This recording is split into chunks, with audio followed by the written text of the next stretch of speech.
From Wish TV and the All Indiana Podcast Network, this is the News 8 Daily 8 Podcast, a Wish TV News 8 update. Hi, this is Hannah Mordo, and this is your News 8 Daily 8 for Wednesday, November 29th. It is a chilly start outside, frigid temps in the teens. The good news is, although it's windy and there's wind chill, winds of change are here. It's going to warm up. Our Storm Track 8 team says we're going to warm up and be average temperature by the end of the day.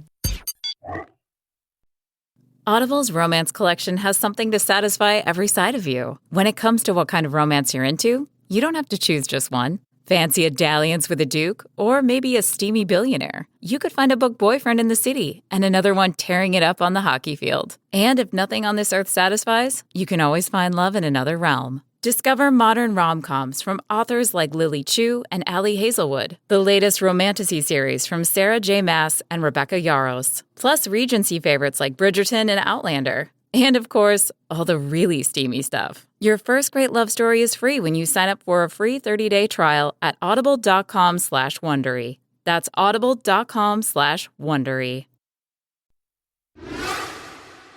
Beech Grove police now say a fired employee is responsible for a shooting at a KFC. It happened just before 8 last night on Emerson Avenue north of 465 on the south side. Police confirmed late this morning that the suspect in the shooting had been fired from a store earlier in the day. He then came back with a gun and shot the victim in their head. The victim is in serious condition. The shooter faces a preliminary charge of aggravated battery. More breaking news in Indianapolis. One person is dead in a shooting on the southwest side on Holt Road. IMPD says it started with a fight of some kind outside of a house. Officers say that's when a teenager stepped in to break it up and ended up firing shots. Police say both the victim and the shooter are male teenagers, but could not give specific ages yet. The person who fired the shots has been taken into custody and is being questioned. More breaking news, this time in the search for a missing teenager. Police in Rush County say they're set to make what they call a major announcement in the case of Valerie Tyndall. It follows a massive search yesterday near her home. News 8's Hernan Gutierrez has the latest information from outside the Rush County Sheriff's Office. Valerie Tyndall was last seen on June 7th in Arlington, which is about 50 minutes away from downtown Indianapolis. According to the Silver Alert, which was issued on June 10th, she was last seen driving a green Honda. Later that same day, court records show Patrick Scott was charged with giving false information to police. He has since been out on bond. Yesterday, 174 days after Tyndall was last seen, dozens of local and federal officers searched Scott's property in Arlington. Once again, the Rush County Sheriff's Department is confirming to us that the search was in connection to Tyndall's disappearance, but no other details were released. The sheriff is set to hold a press conference later today at 2 this afternoon to announce what he calls a major development in this case. So be sure to tune in online at wishtv.com and to tune in at 5 this evening to check up all of those updates. Reporting in Rushville, I'm Hernan Gutierrez for Wish TV, wishtv.com, and like us on Facebook. Democrats and Republicans in the U.S. House have taken new steps to expel Representative George Santos and could vote as early as today. 2 resolutions were put forward Tuesday. This comes after the House Ethics Committee released a scathing report on Santos earlier this month. It says he broke federal laws, stole from his campaign to pay for personal luxuries, and delivered a constant series of lies. As we've reported, Santos denounced the investigation, saying it is biased. Santos defended himself last night on the House floor, saying a vote to remove him without being convicted sets a dangerous precedent. A vote on the issue is expected at some point this week. Santos faces nearly 24 federal charges related to fraud with his 2022 campaign.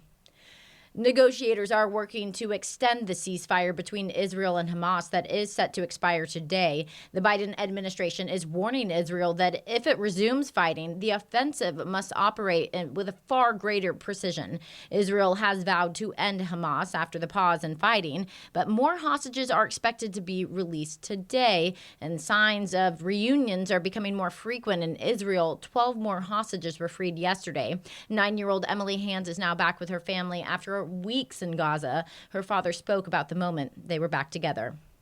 It was beautiful, just like I imagined it, running together. I probably squeezed too hard. So only when she stepped back a little, I could see her face was chiseled like mine, whereas before she left, it was, chubby, girly, young kid face. 30 Palestinian prisoners were also freed on Tuesday. The U.S. is urging Israel to better protect civilians in Gaza if the war resumes. More than 54,000 pounds of food and medical supplies were flown to Egypt yesterday as part of a larger humanitarian aid effort in the U.S. Switching gears to football now, in Colts watch, star running back Jonathan Taylor will have surgery on his thumb today for an injury from Sunday's game. Colts owner Jim Irsay told that to ESPN. He also says Taylor is expected to be out for 2 to 3 weeks. Taylor had one of his best performances of the season on Sunday after 91 rushing yards and 2 touchdowns against the Tampa Bay Buccaneers. Colts head to Tennessee to take on the Titans this Sunday. Zach Moss is expected to start. We are following 2 major developments around billionaire IU alum Mark Cuban. The Associated Press reports Cuban is working on a deal to sell a majority stake in the Dallas Mavericks. The deal would be worth $3.5 billion. Cuban would then keep control of basketball operations. Cuban also confirmed that he's leaving the popular show Shark Tank. Next year is set to be his 16th season on the show, and he says it will be his last. There are some big holiday spenders here in Indiana, in Carmel and Fisher specifically, according to a new report. Wallet Hub says they are among the cities that will spend the most this holiday season. Carmel will spend the most in Indiana at just over $3,100. That's 16th highest in the United States. Fisher's was 21st at just over $3,000. Across the country, law enforcement agencies are warning people, especially parents and guardians, about a privacy update on iPhones that can allow users to share private information. According to agencies in multiple states, the new iOS 17 update includes a feature that allows users to share contact information and photos by just holding 2 phones together. The feature is called Name Drop, and it can be disabled by going into settings and then turning it off. I actually tried this morning. It is pretty easy. Recommend doing it. This has been your News 8 Daily 8 podcast from Wish TV. I'm Hannah Mordeau. Watch us on wishtv.com. And of course, like us on Facebook. This is the News 8 Daily 8 podcast, a Wish TV News 8 update on demand. For even more, on demand and on the go. Connect with Wish TV on Facebook at wishtv.com and on the free Wish TV mobile app. Thank you for listening.